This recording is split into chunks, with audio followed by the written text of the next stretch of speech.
Welcome to Slash Film Daily, the daily podcast of slashfilm.com. I'm Peter Serretta, and on today's episode for July 18th, 2017, we'll be discussing a bunch of movie news, including Neill, Blomkamp, and Elysium 2, Kermit the Frog, Rian Johnson debunking a Star Wars fan theory, a Robotech movie coming, Star Wars The Last Jedi, and War for the Planet of the Apes.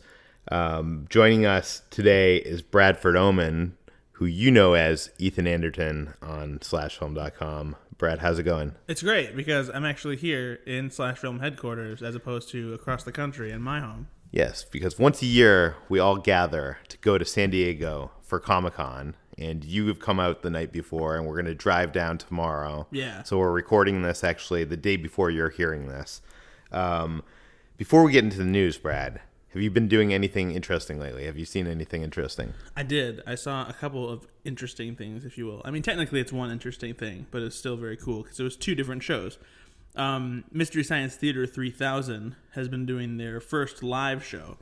And if you're thinking to yourself, well, wait a minute, I'm sure Mystery Science Theater has toured before. They haven't. Riff Tracks has done tours before, and some of Mystery Science Theater has done it.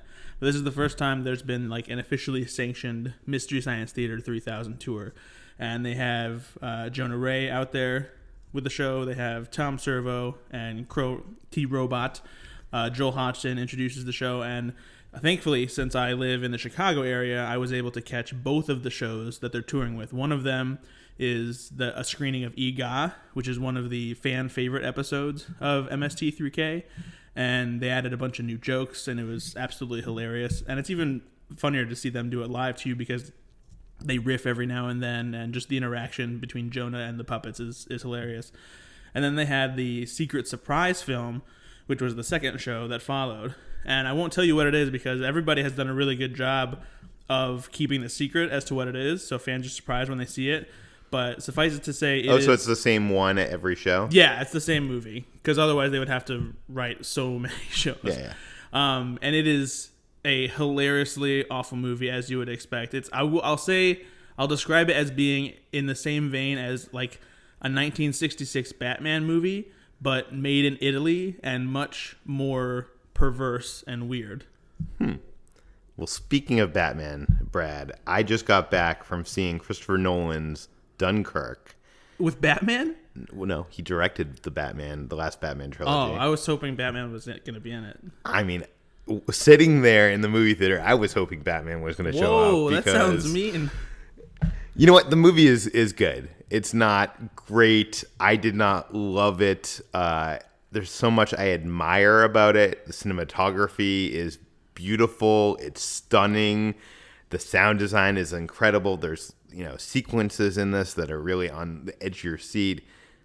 All that said, and the acting's good. Tom Hardy does stuff with his eyes. You just see the eyes and as a fighter pilot. That most actors couldn't relay that kind of emotion and that kind of acting just through the eyes. But I really didn't love it. The movie, like most Christopher Nolan movies, plays with time. It is told with three different stories that are taking place in different kind of times that intersect. And this is something that's set up very early in the film, like within the first minutes. So this isn't a spoiler, but it comes off as very confusing in the film. And to me, it took me out of it. Any time that I was really getting into it, I got jolted back out because I was just not enjoying it as much as I should have been. And the Hans Zimmer score, which I loved in the IMAX preview. Did you see that 5-minute IMAX preview? I loved it there. In the whole movie, it's like that. And it gets kind of repetitive and grueling. Anyways, that's my quick review of Dunkirk. Let's move on to the news, though. So first up in the news, Brad, Neill Blomkamp is doing interviews because he's promoting his short film initiative with his new studio, and he was asked about Elysium, his second feature film, right? Yeah. After he was coming off District 9, which is so strong. And he did Elysium, and critics hated it. Audiences didn't like it. Neill Blomkamp says, Elysium is something, it's, quote, something I feel like I could have done better. I think that if you were to take something like Elysium and play it inside the setting of this, talking about his Oats studio for short films, you probably would be able to hone it better. And later he says, I just think I can do a better job in setting up what the themes are more clearly and what the characters' motivations are. I think I can do better, I think. He says he would love... Wait, where is it? The idea of separation of class warfare presented in the space ring is incredibly appealing to me, and I would love to go back and make another movie in the world of Elysium because it's compelling. What do you think about that? Do you want to see Elysium 2? Does anybody want to see it? I don't necessarily want to see Elysium 2, but I think that the idea of setting a movie in the same universe that movie takes place in could be interesting, as long as it's not an overt connection that tries to continue the story or has something necessarily that's like tangential and connects to what we saw in the first movie. But I think that the world that Blomkamp sets up in there is one that's maybe fascinating enough to plan. As far as like his discussion about his approach to the themes of the movie and like class warfare and that kind of thing, I think the biggest problem with Elysium and even Chappie is that he, unlike District 9, he wasn't exactly very subtle about the themes in the movie as far as social commentary and that kind of thing. Like District 9 isn't, the most, nuanced presentation of the themes in that movie as far as immigration and racism and that kind of thing. But it definitely works a lot better than what he tried to present as commentary in his following two movies. So I'm not sure. I mean, part of me wonders if Neill Blomkamp is kind of like a one-hit wonder kind of filmmaker. I hope he's not, but... I kind of agree. I love the setup of that world. The setup of that world is great, but by the end of the movie, it felt like a video game. Like, it felt like, in the themes... I think Neill Blomkamp is admitting that he did not succeed at what he wanted to do. But I think there were some themes there that could have been cool, but they weren't executed quite well enough. Also in the news, we told you last week that the actor who has played Kermit the Frog for the last nearly 30 years, 27 years, Steve Whitmire, he's played Kermit the Frog since Jim Henson died. He was fired by Disney, and or at least at first we heard he was he had left and he was being replaced. Then we heard he was fired, and Steve Whitmire wrote a blog post saying he hopes he could one day come back to the role. And now we're hearing more about this. He did an interview with the Hollywood Reporter, and we wrote it up on slashfilm.com. And basically, Whitmire says that there was two issues that they clashed over. One of them was that they felt he had been disrespectful and outspoken on character issues. And this especially came into play with the Muppets TV show that they just had on ABC. Apparently, they had like the scene where Kermit was going to lie, and he was vehemently I am the custodian of Kermit, and Kermit would not lie in this situation. And kind of like fought against the studio. And I guess that was one of the reasons he says. The other was this union thing that doesn't seem as interesting to talk about. A spokesperson for the Muppet Studio fired back saying, quote, "The role of Kermit the Frog is an iconic one that is beloved by fans, and we take our responsibility to protect the integrity of the character very seriously. We raised concerns about Steve's repeated unacceptable business conduct over a period of many years, and he consistently failed to address the feedback. The decision to part ways was a difficult one, which was made in consultation with the Henson family and has their full support. Period." So a lot of Muppet fans are kind of pissed that he left, but there's two sides to every story, Brad. What side do we believe here?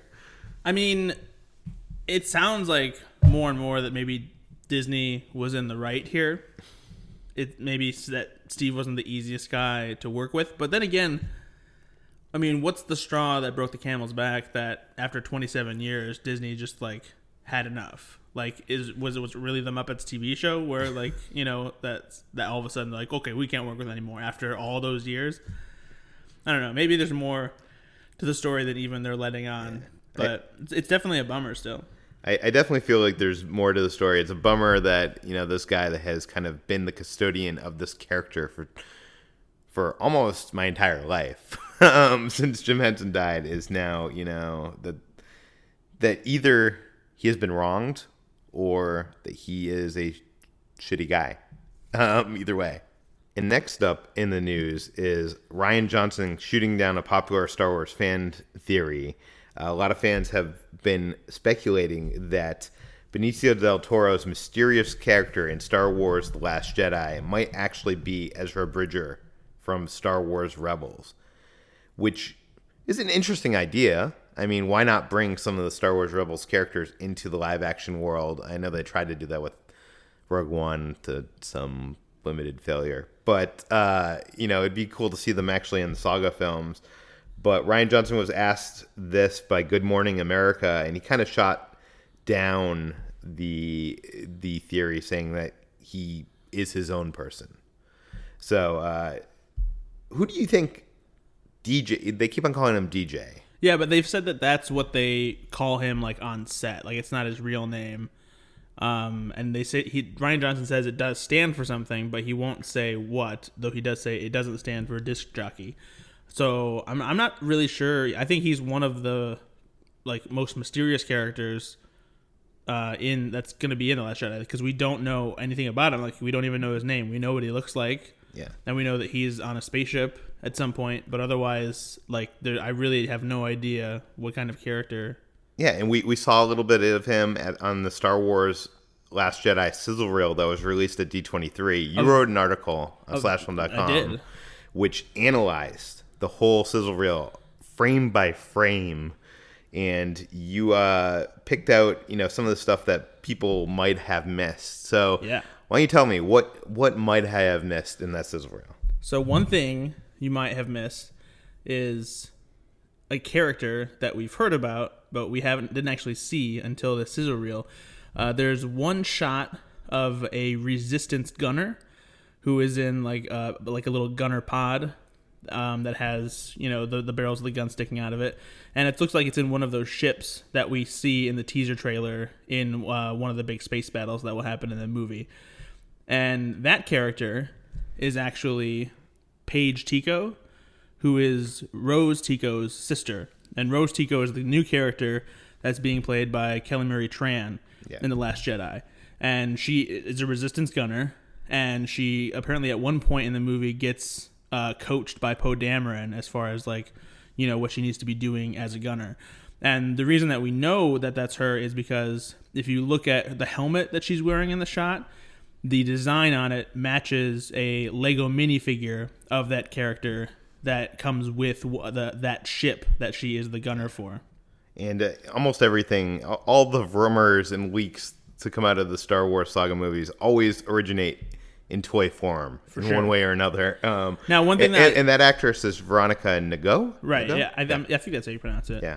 One thing that I speculated on, I don't know if it's true or not, you can see in the article, is there's another shot in the trailer that doesn't happen sequentially within the edit of the sizzle reel, where there's a character falling down a strange trench of sorts where there's where they're surrounded by these strange orbs, and I don't know what this area is or anything like that, but the character is wearing a pilot jumpsuit that is just like the one that Paige is wearing. So part of me wonders if maybe this is a scene where Paige dies, and that's kind of what gives Rose the fire to continue fighting with the resistance, because Rose is just a maintenance worker, but she ends up going on a mission with Finn in The Last Jedi. So I wonder if she's kind of out for, not necessarily vengeance, but maybe just to, dish out back some, justice to the First Order for killing her sister. That I don't know if she even dies, but that's just speculation on my part. And that's such a visually interesting shot. When I saw it first on the big screen, I thought it was a bunch of Imperial like probe droid like things. But now that you see the shot of it, it looks like they're, I don't know what they are. Yeah, I really don't know. But it's visually striking, and it almost looks like something out of the Matrix. So what else what else might we have missed in this sizzle reel? One of the things that I think is particularly cool in this sizzle reel is the stuff that we see with Luke and Rey. And if you look at some of the scenes that don't look like they're in the movie because they are training scenes, I think that we get an indication of who they'll be fighting, or at least how many people they'll be fighting at certain points. There's one particular shot of Rey where she's holding her prop lightsaber and she's fighting against 3 different stuntmen. Now, the stuntmen aren't holding any specific weapons. They're just fighting her with staffs, but all 3 of them come at her at the same time. I wonder if maybe there's a sequence where Rey fights the Knights of Ren, or if maybe she's just fending off the stormtroopers who have those new claw weapons that might be able to also fight lightsabers the same way that electrified baton did from The Force Awakens. And one other thing in here that I wanted to ask you about is these new little creatures. They're cute. What are they? Apparently they're called porgs. Or it could be porges, but I think it's porgs. And they're these little, like, puffy birds that reside on Ahch-To, which is the planet that Rey finds Luke on at the end of The Force Awakens. And apparently they considered themselves, like, protectors of the island. And I guess they have a bond with Luke because he's been there for so long. But they're not too keen on Rey yet. Like, I guess she has to prove herself or something like that. So yeah, it's kind of unclear as to like how significant they are, and if maybe they're force sensitive or anything like that. But apparently they look cute on the outside, but I guess they have these like sharp little teeth. Yeah, like gremlins. Like gremlins.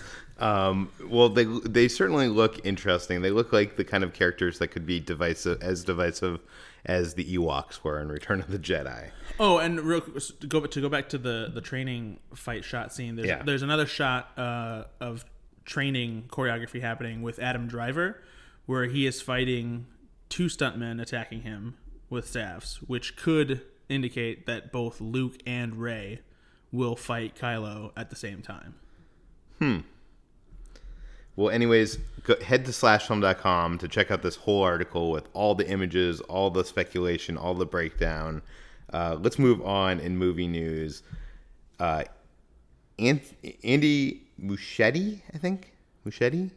Sounds right. Yeah. He is directing the new It, the adaptation of Stephen King's It. He has signed on, and he's also the guy that directed Mama. He was once going to direct The Mummy, but yes, then it didn't happen. That didn't happen, and he's better for it. He's now signed on to direct a live-action adaptation of the 1980s anime series Robotech for Sony. This is Robotech has been in the works for so long. I remember Leonardo DiCaprio, like probably 10 years ago, when I first started his last film, was trying to get this off the ground and couldn't. Now it is with the guy that did Mama and the upcoming It. I don't have any really ties to Robotech. I know you don't either, but it's one of those shows with giant robots, and it was taken from what I've heard, a better show that was broadcast in Japan and repurposed, kind of like Voltron or Power Rangers or any of the stuff that we steal and then make our own. Do you think that that he could be the right person for this movie? I don't know. It's tough to say. We haven't really seen him do anything like this. So I guess it would depend on the approach. Maybe it seems to be something that he's passionate about if he's interested in taking on the project. So maybe he has an angle that would finally make it work on the big screen and actually make it happen. He's a very visual director. I loved his short for Mama, even more than Mama itself. And Mama was produced by Guillermo del Toro. He's a mentor of him. And it's interesting that he's kind of taken the same path that Del Toro did, where Del Toro was doing these like kind of horror movies and then jumped into Pacific Rim. And this is essentially going to be Andy's Pacific Rim, I think. Anyways, we'll have to see if this actually gets made. There's been a billion people that have been attached to this over the years, so I kind of am skeptical of it actually happening. And lastly, in our spoiler room segment, this isn't really a spoiler, but it's discussion for War for the Planet of the Apes, which you have seen, right? Yep. And this is something that got cut from the movie. So you can feel free to tune out now if you don't want to hear it, but it's not something that's actually in the movie and it's not something that affects things. But it's basically a reference to the previous films that was cut. And now we're going to talk about it. What it was is originally Jason Clarke's character Malcolm from Dawn of the Planet of the Apes? Mm-hmm. Yes. Was originally mentioned in the movie. There was a scene between Caesar and the Colonel, played by Woody Harrelson, who it was I think it was revealed that he had come across a man that had told him about this ape who is not just an ape but a great leader, and he tells the story. The Colonel's telling the story that he thought this guy was crazy, and basically Caesar asked him what happened to that man, and the Colonel says, "I killed him." And Caesar is perplexed and asks why. And the Colonel says, his ideas were very dangerous because the ideas were like a virus and they could spread to others. And right now, this is a fight for humanity.